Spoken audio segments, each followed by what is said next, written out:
Hello friends, నేను మీ బాంబే వార్తక్కను.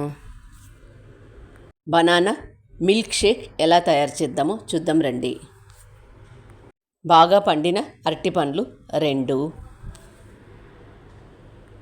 కాచి చల్లార్చిన పాలు 1/2 కప్, జీడిపప్పు 6. పిల్లలు అరటిపండు అంటే ఇష్టంగా తినరు.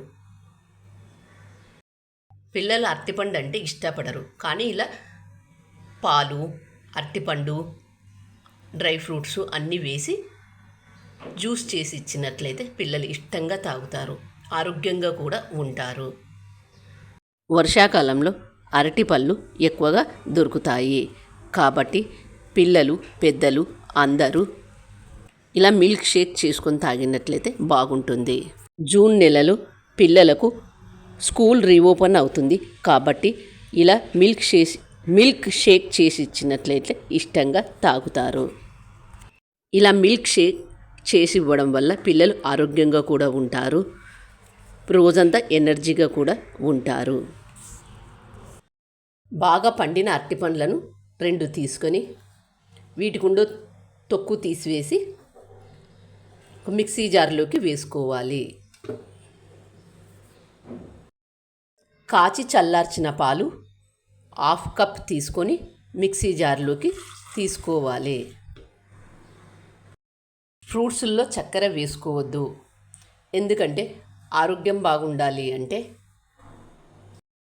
ఫ్రూట్స్ జ్యూస్ చేసుకునేటప్పుడు చక్కెర వేసుకోవద్దు, ఎందుకంటే ఫ్రూట్సే తీయగా ఉంటాయి కాబట్టి చక్కెర అవసరం లేదు. హెల్త్ కాన్షియస్ ఉన్నవాళ్ళు చక్కెర వేసుకోవద్దు.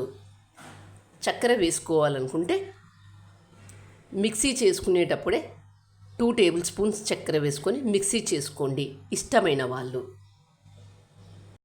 వీటన్నింటిని మెత్తగా మిక్సీ చేసుకోవాలి. ఇందులోనే జీడిపప్పు పలుకులు వేసుకొని మెత్తగా మిక్సీ చేసుకోవాలి.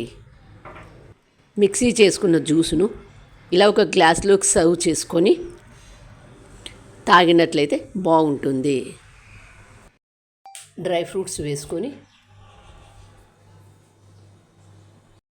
నా ఛానల్లో వాటర్మెలన్ జ్యూస్, సపోటా జ్యూసు, బనానా జ్యూసు అన్నీ ఉన్నాయి, చూసి చేసుకోండి. బనానా మిల్క్ షేక్ ఇలా చేసుకొని తాగడం వల్ల రోజంతా ఎనర్జీగా ఉంటాము, జీర్ణం కూడా త్వరగా అవుతుంది కాబట్టి ఇలా మిల్క్ షేక్ చేసుకుంటే బాగుంటుంది. చూస్తుంటేనే నోరూరుతున్నాయి కదా, ఇంకెందుకు ఆలస్యం, మీరు కూడా తప్పక ట్రై చేయండి.